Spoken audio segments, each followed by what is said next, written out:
Thundercats. Thundercats.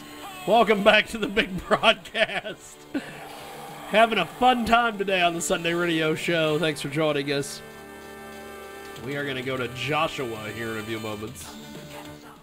Thundercats are on the loose. Joshua's going to join us here in a few moments. We're going to dial him up on the old skip. Joshua. I believe Joshua Harmon is his name. I don't know. Figure it out. Hello. Hello. Looking to speak to Joshua for his radio interview. This is he. Hey, how are you, my friend? It's James Love of iHeartRadio and Radio Xenu giving you a call. How are you? Pretty good. How about you today? Pretty good, actually. Now, for the folks that haven't heard you on the broadcast before, give us a little bit on your background, my friend. My name is Joshua Harmon. I'm a guardrail contractor. I maintain guardrail all through the states of Virginia and North Carolina, Tennessee. I noticed that a specific terminal was not operating anymore through a course of events.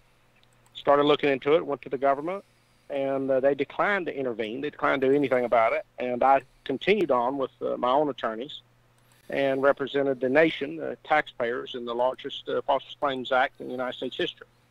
Wow. That is a hell of a situation. Now, this is a heck of a deal. $663 million whistleblower with us today, Joshua Harmon. He joins us live, and he's a safety and transportation analyst. Now, what was the initial problem that you identified with all this? Well, what they done, the terminal, make sure your listeners understand, this is at the end of the guardrail. This is the rectangle head with the black and yellow stripes. It's what you impact if you run off the road, get run off the road with a tractor and trailer, or some larger vehicle forces you off to the shoulder.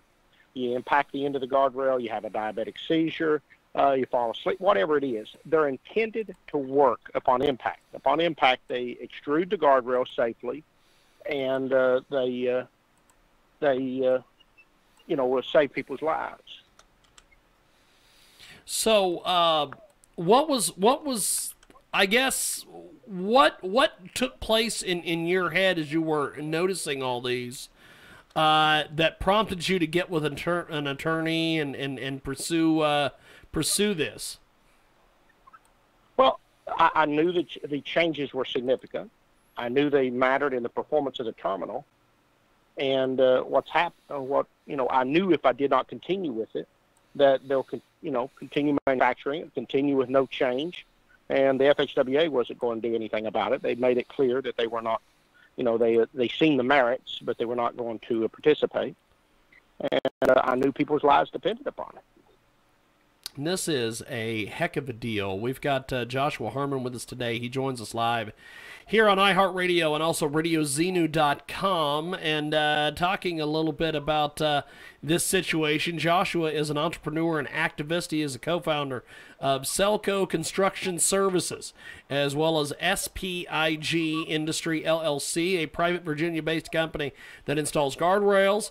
Harmon is a whistleblower in a lawsuit against Trinity Industries Incorporated. Now, when you sued them, what was some of the trials and tribulations you went through to get this all come down? Well, when I very first took it to the government, the government immediately notified them of my involvement.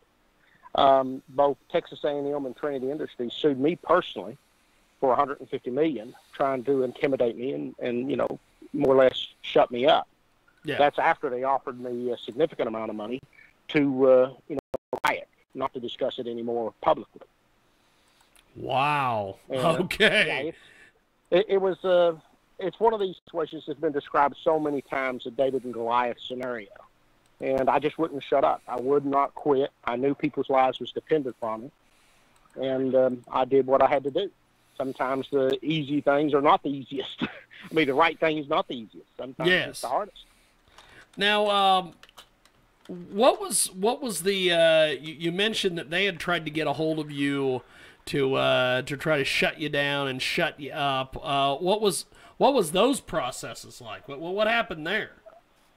Well, they sued me for defamation. They alleged that my website, Failing Heads, was defamatory to them, and all they were was photographs of the failed terminals.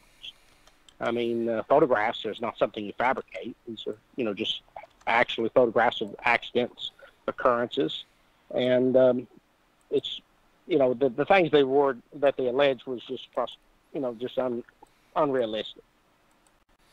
Absolutely amazing. And, yeah, they did a lot to try to intimidate me. They credibility. They publicly, tried to classify me as crazy. Just all kinds of stuff. And the fact that whether I was crazy or that I am crazy is irrelevant. The fact is the terminal was failing. It was resulting in fatalities all over the nation. And that was the unicorn I want to make sure everybody understood.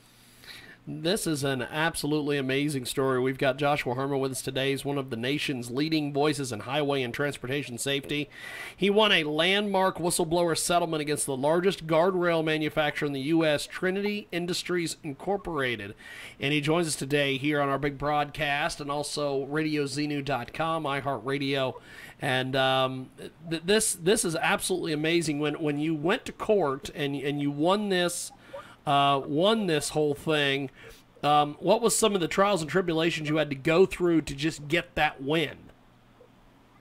All the discovery. They tried their best to keep everything they could possibly conceal. Both Texas A&M and Trinity it was continual filing motions of discovery, and they lost multiple discovery motions. They had to produce this information, and it was just it's amazing. Legal system, it is slow, but it is just. And that's all he ever asked was, for a jury to hear it. And they did in Texas, and they returned a verdict and a judgment. And it's that I've always said this is a stepping stone. The fact is these terminals are still on the highways. They're still failing today. Yeah. The federal government refuses to take a responsible position and get them off the highway. Some of the states just took it on their own to independently test them, and concluded the same, that safety issues were there, and they are immediately removing them off those individual states' highways.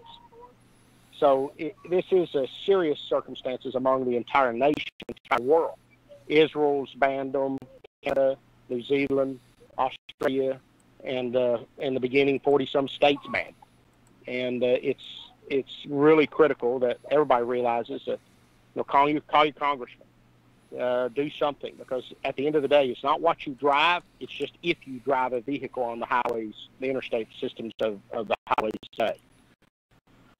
Absolutely amazing. We've got a great guest with us today, Joshua Harmon, with us today. He joins us live here on Radio Zenu, RadioZenu.com, and the big broadcast and the big show, as they say. And so Joshua, moving forward here, what are you wanting to accomplish with going on all these different radio interviews and television stations and getting the message out there? What's your message you're wanting people to know about?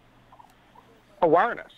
I mean, this is, it totally depends on people's, interaction, and put as much pressure on the congressional leaders as they can. That's what I've had to do. I've spent a lot of time in Washington and different states, congressional locations. That is absolutely amazing. I'll have to say that you're one of the good guys out there. Thanks for standing up for folks, and thanks for going through all the mess that you went through to bring this public safety forward. What are you up to now? I'm still traveling the roads, meeting with congressional leaders all over the nation. It's just like I said, it's an ongoing fight. It's been 5 years, and I've gained a lot of ground, but there's still a far way to go. Now, when do you, I guess, in your opinion, when do you think that your work will officially be done with all this? Where I've worked with so many victims, and I'm still involved with so many, they reach out to me continually. They want answers. They like to know how this happened to their loved ones, or happened to them, and some of them are survivors. And so I continue to try to shed the light on it, and I really believe I've made a drastic difference. The industry recognizes the impalement frequency has went way down since the verdict, and it's simply because of the process of maintenance and accidents being replaced with terminals at work. You're not having those frequencies of impalements because the terminal is being removed off the highway, but there's still a significant amount of them on the highway.